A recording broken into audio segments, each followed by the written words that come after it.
அழகே அழகுல அடுத்து நடக்க போகுதுன்னு வாங்க பார்க்கலாம். டே அவங்கிட்ட நம்ம மாட்டலடா, நம்ம தான் அவங்கிட்ட மாட்டிருக்கோன்ற மாதிரி மதி கிட்ட சுரேஷோடைய மொத்த குடும்பமும் நல்லா சிக்கிக்கிருச்சு. மலருக்கு பார்த்தா உடம்பு சரியில்லை, இருமுகிட்டே மலரு வேலை செஞ்சுக்கிட்டு இருக்காங்க.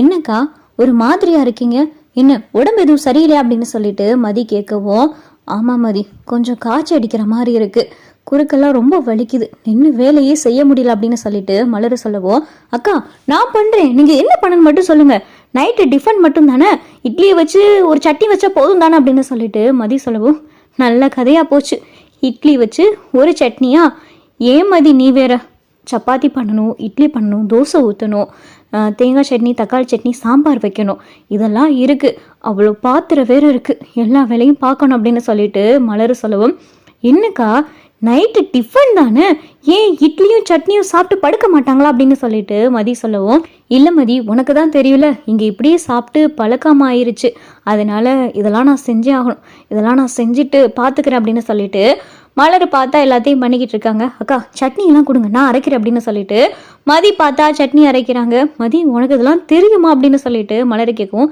சட்னி தானே அதெல்லாம் செஞ்சிடலாம் அப்படின்னு சொல்லி மதி பார்த்தா அவங்களுக்கு தெரிஞ்ச மாதிரி தக்காளி சட்னி, தேங்காய் சட்னி எல்லாம் அரைக்கிறாங்க. மலர் சாம்பார் வச்சு இட்லி, தோசை, சப்பாத்தின்னு சொல்லி எல்லாம் பண்ணிக்கிட்டு இருக்காங்க. பாத்திரம் அப்படியே இருக்கு சிங்கில், பாத்திரம் பார்த்தா விளக்காம இருக்கு. மதி அந்த பாத்திரத்தை மட்டும் செத்த விளக்கிறியா அப்படின்னு சொல்லிட்டு மலர் சொல்லவும், நான் விளக்கிறேன்க்கா, நீங்கள் சாப்பிட்டு மாத்திரையெல்லாம் சாப்பிட்டுட்டு போய் படுங்க அப்படின்னு சொல்லிட்டு மதி சொல்லவும், இல்லை இவங்கெல்லாம் சாப்பிட்டதுக்கப்புறம் கிச்சனெல்லாம் க்ளீன் பண்ணிவிட்டு அதுக்கப்புறம் போய் நான் படுக்கிறேன் அப்படின்னு சொல்லி மலர் சொல்லவும், எல்லாரும் பார்த்தா சாப்பிட வராங்க. ஏய் மலரு என்ன இது, சட்னி நல்லாவே இல்லை, என்ன மலரு என்ன சமைச்சிருக்க நீ, தேங்காய் சட்னிலன்னா உப்பே இல்லை, தேங்காய் வாடை அடிச்சுக்கிட்டு கிடக்கு, தக்காளி சட்னி இவ்வளவு காரமா இருக்கு, என்ன மலரு ஏன் இப்படி பண்ணி வச்சிருக்க அப்படின்னு சொல்லிட்டு ராஜலட்சுமி பார்த்தா திட்டவும், ஐயோ அத்தை ஏதோ தெரியாம பண்ணிட்டேன் அப்படின்னு சொல்லிட்டு மலரு சொல்லவும், ஏங்கா நான் தான் செஞ்சேன்னு சொல்ல வேண்டியதானே, நான் தான் பண்ணேன், அக்காவுக்கு உடம்பு முடியலைன்னு சொன்னாங்க, அதனால தான் நான் தான் தேங்காய் சட்னியும் தக்காளி சட்னியும் அரைச்சேன் அப்படின்னு சொல்லிட்டு மதி சொல்லவும், அப்பதான் சுரேஷ் ஏமா நல்லா தானே இருக்கு அப்படின்னு சொல்லி சுரேஷ் சொல்லவும், மதி பார்த்தா சுரேஷை பார்க்குறாங்க, என்னடா இது நான் அரைச்ச சட்னியே நல்லா இல்லைன்னு சொல்லிக்கிட்டு இருக்காங்க, இவர் நல்லா இருக்குன்னு சொல்றாரு அப்படின்னு சொல்லி மதி பார்க்க, அத்தை கொஞ்சம் அட்ஜஸ்ட் பண்ணி இன்னைக்கு சாப்பிட்டுக்கங்க அத்தை, நாளையிலேருந்து நான் வச்சிடறேன் அப்படின்னு சொல்லிட்டு மலர் சொல்லவும், என்னமோ அந்த சப்பாத்தி ஏழு அப்படின்னு சொல்லிட்டு ராஜலட்சுமி பார்த்தா சப்பாத்தியை வச்சு சாப்பிட்டுக்கிட்டு இருக்கு. எல்லாரும் நைட்டு சாப்பிட்றாங்க. மதி நீ போய் படு, நானே இந்த பாத்திரத்தெல்லாம் விளக்கி வச்சுட்டு நான் போய் படுத்துறேன் அப்படின்னு சொல்லிட்டு மலர் சொல்லவும், அக்கா நான் விளக்கி வச்சுக்கிறேன் நீங்க போங்க அப்படின்னு சொல்லிட்டு மதி சொல்லவும், ஐயோ போ மதி போ நான் பாத்துக்கிறேன் அப்படின்னு சொல்லி மலர் சொல்லவும், அப்பதான் பார்த்தா சுரேஷ் மதி அப்படின்னு சொல்லி சுரேஷ் கூப்பிடவும், சுரேஷ் உன்னை கூப்பிடுற மாதிரி இருக்கு நீ போ அப்படின்னு சொல்லிட்டு மலர் சொல்லவும், யாரு அவரா என்னை கூப்பிட போறாரு அப்படின்னு சொல்லிட்டு மதி சொல்லவும், மதி மதி அப்படின்னு சொல்லிட்டு சுரேஷ் கூப்பிடுற சத்தம் கேக்குது, பாரு சுரேஷோடைய குரல் தானே கேக்குது, போ உன்னை சுரேஷ் கூப்பிடுற அப்படின்னு சொல்லிட்டு மலரை பார்த்தா மதி அனுப்பி வச்சுறாங்க. மலரால சுத்தமா முடியல, பாத்திரம் விளக்கலான்னு பார்த்தா சுத்தமா மலரால முடியல, குறுக்கெல்லாம் பயங்கரமா வலிக்குது, சரி கொஞ்ச நேரம் போய் படுத்து எந்திரிச்சிட்டு வந்துட்டு அதுக்கப்புறம் விளக்கும் அப்படின்னு சொல்லி மலர் பார்த்தா மாத்திரையெல்லாம் போட்டுட்டு போய் படுத்துறாங்க. போன மலர் பார்த்தா நல்லா தூங்கிறாங்க. சிங்கில் பார்த்தா பாத்திரம் அப்படியே இருக்கு, கிச்சன் போட்டபடி எல்லாம் அப்படியே கிடக்கு. காலையில பார்த்தா விடிஞ்சிருது. ராஜலட்சுமி பார்த்தா ஆளை எந்திரிச்சு வந்துருது. மலரு மலரு காஃபி போட்டு எடுத்துட்டு வா அப்படின்னு சொல்லி ராஜலட்சுமி சத்தம் கொடுத்துக்கிட்டு இருக்க. மலரு பார்த்தா நல்லா அசந்து தூங்கிக்கிட்டு இருக்காங்க. மதியம் பார்த்தா தூங்கிக்கிட்டு இருக்காங்க. மலரு என்ன பண்ற அப்படின்னு சொல்லி ராஜலட்சுமி கிச்சனுக்குள்ள வர, கிச்சனுக்குள்ள பார்த்தா போட்டது எல்லாம் அப்படியே கிடக்கு. சிங்கில் பாத்திரம் அப்படியே கிடக்கு. என்ன இவ கிச்சனை இவ்வளவு கன்றாவியா வச்சிருக்கா, பாத்திரம் அப்படியே குமிஞ்சு போய் கிடக்கு, துடைக்கல எதுவுமே பண்ணல, நேற்று ராத்திரி சாப்பிட்டது எல்லாம் அப்படியே கிடக்கே அப்படின்னு சொல்லிட்டு ராஜலட்சுமி பார்த்தா கோவம், மலரு அப்படின்னு சொல்லிட்டு ராஜலட்சுமி கத்தவும், இந்த சத்தம் பார்த்தா மலருக்கு அதில் விழுகுது. ஐயோ விடிஞ்சிருச்சோ, ஐயோ இவ்வளோ நேரம் ஆச்சு அப்படின்னு சொல்லிட்டு வேகமாக பார்த்தா மலரு பதறி அடிச்சு எந்திரிச்சு வராங்க. இந்த சத்தத்தை கேட்டுட்டு மதியும் பார்த்தா எந்திரிச்சு வராங்க. மலரு என்ன இது, கிச்சன் எல்லாம் இப்படி கிடக்கு, போட்டபடி கிடக்கு, என்னதான் பண்ற நீ, அதுவும் இவ்வளவு நேரம் ஆச்சு, இப்பதான் எந்திரிச்சே வரியா நீ அப்படின்னு சொல்லிட்டு ராஜலட்சுமி கேட்கவும், இல்லத்த கொஞ்சம் முடியல அப்படின்னு சொல்லிட்டு மலரு சொல்லவும், அப்பதான் மதி வராங்க. நேத்து தான் சொன்னாங்களா அவங்களுக்கு உடம்பு சரியில்லைன்னு, உடம்பு சரியில்லைன்னா இன்னும் கொஞ்ச நேரம் தான் அவங்க தூங்கட்டுமே, 4:30 மணினா 4:30 மணிக்கு தான் எந்திரிக்கணுமா, 4:30 மணிக்கு எந்திரிச்சு எல்லா வேலையும் அவங்களால எப்படி செய்ய முடியும், உடம்பு வேற முடியலைன்னு சொல்லியிருக்காங்களா அப்படின்னு சொல்லிட்டு மதி சொல்லவும், என்ன இப்போ உனக்கு மாத்திரை தான் போட்டுட்டீல, மாத்திரை போட்டு நல்லா தான் தூங்கி எந்திரிச்சிட்டீல. ஏன் காலையில சீக்கிரம் எந்திரிக்கணும்னு உனக்கு தெரியாதா? மாமா நேரத்துக்கு காஃபி குடிப்பான்னு உனக்கு தெரியாதா?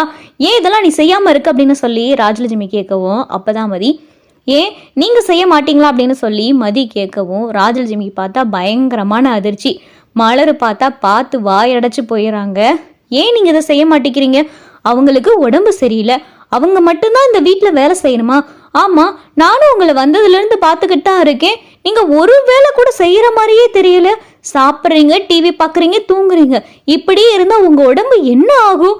ஏதாவது வேலை செஞ்சாதானே உங்க உடம்பு சுறுசுறுப்பா இருக்கும் அப்படின்னு சொல்லிட்டு மதி சொல்லவும், என்னடி ரொம்ப பேசுற அப்படின்னு சொல்லி ராஜலட்சுமி சொல்லவும், ஐயோ நான் ரொம்பலாம் பேசல, உங்க ஹெல்த்துக்கு ஆரோக்கியமான விஷயத்தை தான் சொல்றேன்.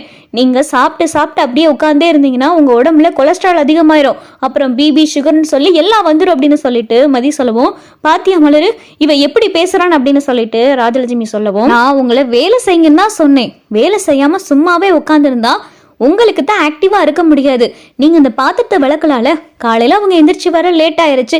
நீங்க அந்த பாத்திரத்தெல்லாம் விளக்கி கிச்சனை சுத்தம் பண்ணி ஏன் உங்க வீட்டுக்காருக்கு நீங்க காஃபி போட்டு கொடுக்க வேண்டியதானே அப்படின்னு சொல்லிட்டு மதி பார்த்தா பட்டுன்னு போட்டு உடைக்கவும், ராஜலட்சுமியை பார்த்தா எதுவுமே பேச முடியல.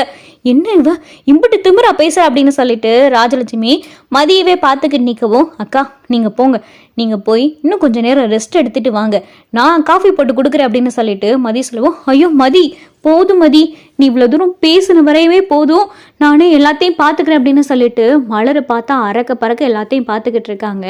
நீங்க அந்த பாத்திரத்தை தான் விளக்கலாமே அப்படின்னு சொல்லி மதி சொல்லவும், ஐயோ அத்தை நீங்க எதுவும் செய்யாதீங்க, நான் பாத்துக்கிறேன் அப்படின்னு சொல்லிட்டு மலரு சொல்லவும், இல்லடி அம்மா நானே விளக்கிறேன். இவ சொன்ன மாதிரி நான் சாப்பிட்டு சும்மா உட்காந்துருந்தேன்னா கொலஸ்ட்ரால் பிபி சுகர்னு எதுவும் வந்துட போகுது அப்படின்னு சொல்லிட்டு ராஜலட்சுமி பார்த்தா என்னைக்கு இல்லாத திருநாளா மலர் வர்றதுக்கு முன்னாடி வேலை செஞ்ச ராஜலட்சுமி மலர் வந்ததுக்கு அப்புறமா மதி சொல்லி இப்பதான் பார்த்தா பாத்திரமே விளக்குறாங்க. இவ இனியே பாத்திரமே விளக்க வச்சுட்டாலே நம்ம இவளை அடக்கலான்னு பார்த்தா இவகிட்ட நம்மள அடங்கி போய்கிட்டு இருக்கோம் அப்படின்னு சொல்லி ராஜலட்சுமிக்கு ரொம்ப கோவம் வருது. மதி பேசுறது எதுவுமே பார்த்தா ராஜலட்சுமிக்கு சுத்தமா பிடிக்க மாட்டேங்குது. மலர் வாயவே திறக்க மாட்டா, இவ கூட எதுக்கா இருந்தாலும் பேசிக்கிட்டே இருக்கா, எதிர்த்து பேசுறவளாவே இருக்காளே அப்படின்னு சொல்லி ராஜலட்சுமிக்கு ரொம்ப கோவம் வருது. மதி நான் உன்கிட்ட ஒன்று சொன்னா தப்பா எடுக்க மாட்டே அப்படின்னு சொல்லி மலர் சொல்லவும், என்னக்கா என்ன அப்படின்னு சொல்லி மதி கேட்கவும், நீ கொஞ்சம் இப்படியெல்லாம் பேசாத மதி அப்படின்னு சொல்லிட்டு மலர் சொல்லவும், என்ன பேசாத, நான் அப்படி என்ன தப்பா பேசிட்டேன் அப்படின்னு சொல்லி மதி கேட்கவும், இல்லை அத்தை கிட்ட இப்படி கொஞ்சம் பேசாத மதி, நீ பேசுறதெல்லாம் எனக்கு புரியுது, நீ சொல்றதெல்லாம் சரிதான், ஆனா அத்தை கிட்ட இப்படியெல்லாம் பேசாத அப்படின்னு சொல்லிட்டு மலர் சொல்லவும், நீங்க இப்படி பேசாம இருக்கிறதுனாலதான் உங்களை எல்லாரும் இந்த வீட்டுல வேலை வாங்கிக்கிட்டு இருக்காங்க. நானும் உங்களை இருந்து பாத்துக்கிட்டா இருக்கேன். 24/7 வேலை பார்த்துக்கிட்டே இருக்கீங்க. இப்படி பார்த்தா உங்க உடம்பு என்னத்துக்காகும்? நீங்க ஹெல்த்தியாவும் சாப்பிடவும் மாட்டேங்கிறீங்க. அதனாலதான் வீட்டுல இருக்கிற இத்தனை பேர் இருக்கும், இத்தனை பேத்துக்கு ஒரே ஆளு சமைச்சா எப்படி முடியும்? இவங்க உங்களுக்கு ஹெல்ப் பண்ணா கொஞ்சம் வேலை குறையல அப்படின்னு சொல்லி மதி சொன்னதே தான் திரும்ப சொல்றாங்க.